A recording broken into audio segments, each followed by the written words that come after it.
Good morning, Sierra Madre and everybody. Today is Monday, January 13th, 2025 at approximately 11:10 a.m. Thank you for joining us today and thank you for placing your trust in city leadership during these challenging times. We are here to provide you with the latest updates and ensure you have the resources you need as we move forward together. I'm your fire chief for here, the city of Sierra Madre, Brent Bartlett. I just want to recap a few things, provide a few talking points for you, hopefully give you as much information as I can. Starting out with a recap of fire involvement as far as this fire department is concerned. Brief overview of the fire. We look at we're about 33% containment. A lot of the focus of the fire is going to be in the JPL, Mount Wilson Communication Site, Mount Wilson Observatory area. Our area looks pretty good. I've been out on the lines talking with the resources that are here helping us, talking with the supervisors. They believe we look really good. Again, that does not mean that we are out of any threats.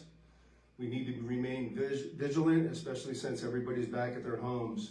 There are still some hotspots. The homes that have been affected have not been overhauled, which means that we have not gone in there to 100% make sure that everything is extinguished and not smoldering. Should we have any issues, feel free to contact any of the resources, whether they are Sierra Madre or a visiting agency, to assist for help. They will do their best. If they can't do it, they will get their supervisor to send more resources. But please be vigilant, keep an eye out. But overall, we look really good. Fire weather forecast, what we're looking for. We do have a potential for another wind event coming up. We know that there are winds that are happening in other cities around us. So far, we look good. However, our concern right now are low humidities along with potential high winds. So we could see some gusts up into the 30-mile-an-hour range again, and that will go all the way through Wednesday, hopefully subsiding on Thursday. There is a red flag warning in effect for the higher elevations. So if you're hearing anything on that, we are not a red flag here in town, but there are some for the higher elevations. So for the incident and the fire itself, that's just information that's getting out there for, especially for the resources out combating this. Fuel behavior. Our fuels, which means our vegetation, are critically low live and dead fuel moistures, meaning they are very receptive to not only burn, but to sustain burning. So again, we're not out of this. We need to remain vigilant. We're happy that you're home to see that Sierra Madre is still around and take care of the business that you need to take care of. But again, we need to remain vigilant. The status of the evacuation zones. Right now, everybody north of Grandview is on an evacuation warning. That means the ready, set, go. You should be ready to go again immediately. We saw how fast this one moved. If we call for an evacuation order, we're asking that you do an exceptional job like last time and we get out. The evacuation zones, we have repopulated. There are some concerns for health safety. You coming back to the home and coming back to the city is a great thing. But again, you're doing so with the knowledge that there could be some health hazards. For instance, asbestos, anything to do with lithium-ion batteries and the like. Okay, so I want you guys to be vigilant of that, be aware. Wear proper PPE if you feel necessary, N95 masks, and whatever you feel is going to be necessary, if it's going to be gloves or what have you, make sure you're doing that. Things to be vigilant about. Again, you may get home and we may not have witnessed this, but there could be some down power lines, unstable structures. There definitely is going to be ash and debris. Potential trees could still fall, so we want you to be aware of that.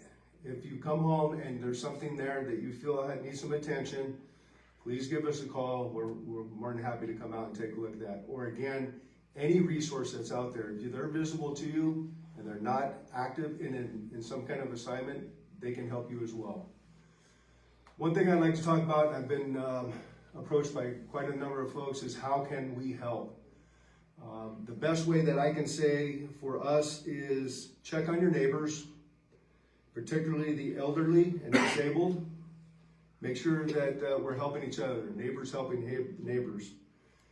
And I encourage to whatever level that we can, as far as minor debris or what have you, doing some cleanup around your properties that will help us in the event that we do have some more substantial winds. We don't need debris flying around or more debris that's scattered about that could transmit flames or embers. Again, if looking for the city to have volunteers, we have nothing that is organized at this time. We're kind of low on resources to manage that component of it. Not to say we couldn't use the help, but at this time, the city is not currently requesting volunteers within the city. So again, help your neighbors, and then help yourself. Disaster recovery at home. As we come home, we know we have some loss, and we know we have complete loss of some homes. I personally am sorry for that and for your loss, and we will be here to assist you in any way we can. Our teams, we basically will have some information set up. We will be setting up a disaster resource center, and we will have more information there on the process for you to move forward. Information that I got from the incident that I was not aware of is if you plan on rebuilding or you have major damage and you're going to be looking for assistance for reimbursement, especially through FEMA, be very cognizant of you must start that process first through the proper channels. Don't start on your own. For lack of better terms, it may void your warranty. So you may not be eligible for refunds. Let's get together and we can try to get you in the right direction through the proper agencies to start that process. Lastly, fire department commitment. We assure that the fire department remains fully committed. We are currently serving back to normal services for calls for service, medical emergencies and the like. We are still here and we are still answering 911 calls. So we encourage you to contact the fire department with any questions or any concerns. Again, happy that we're seeing a lot of smiling faces, and I'm very saddened that not everybody's smiling. So let's be good to each other and let's take care of each other, and we're going to get through this just fine. Now I'll turn it over to Police Chief Barrientos for an update on the repopulation efforts and the roles of the police department in support of the community.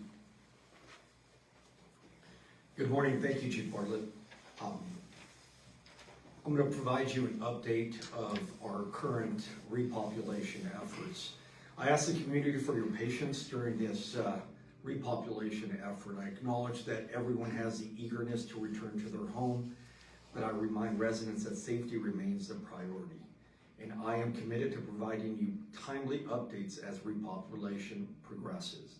As of now, we have had no issues or concern with repopulation. North of Grandview is open to our residents to return to their home with the evacuation warning. Currently, the state of the city as far as safety and crime prevention, I can assure you, the community, that we have increased police presence. We are maximum deployed in our department. In addition, I have multiple resources from other agencies that are here to provide safety and deter potential any criminal activity.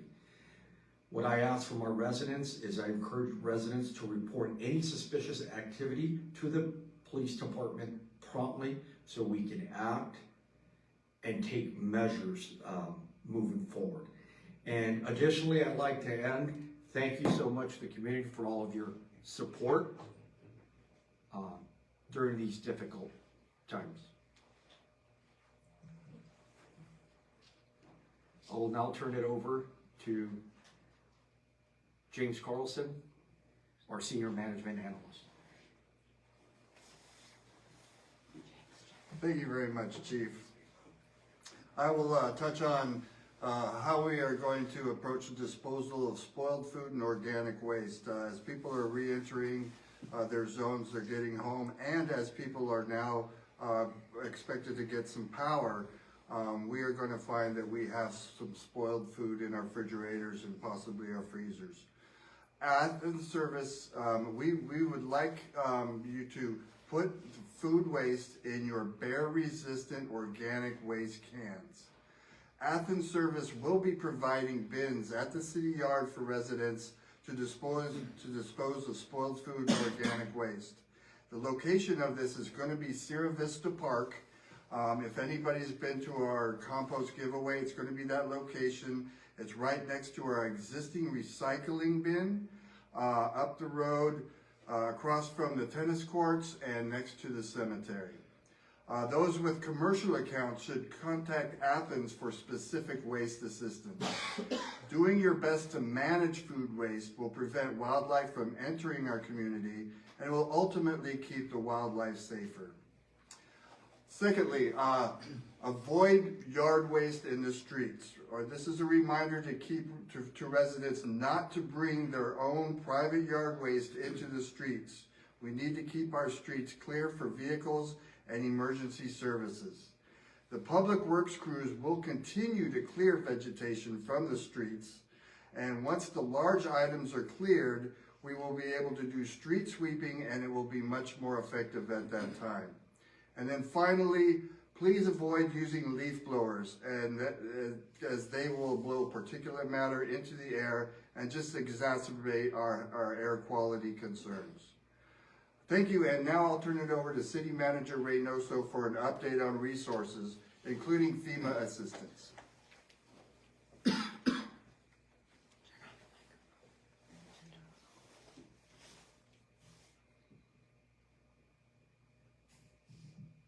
I'm just going to try to speak a little bit louder. Good morning, Sierra Madre residents. I'm happy to inform you that Southern California Edison has restored power to the majority of Sierra Madre. However, red flag warnings remain in effect and the potential for public safety power shutoffs remains. For those impacted by the wildfires, FEMA resources are available today at the Los Angeles County Libraries between 9 a.m. and 5 p.m. This is at La Cañada Flint Ridge Library, La Crescenta Library, the Live Oak Library in Arcadia, the San Fernando Library, the San Gabriel Library, the Temple City Library, and the West Hollywood Library. The Los Angeles County Office of Emergency Management is working with the City of Los Angeles and with the City of Sierra Madre to open local assistance centers in support of residents affected by the Eaton fires. The center will also be known as a Disaster Resource Center for the purpose of FEMA assistance. This local assistance center will open on Wednesday, January the 15th from 9 a.m. to 8 p.m. at Pasadena City College at the Community Education Center located at 3035 East Foothill Boulevard. Thank you for your attention and your continued efforts to support one another during this recovery process. Together, we will come back stronger than ever. Thank you.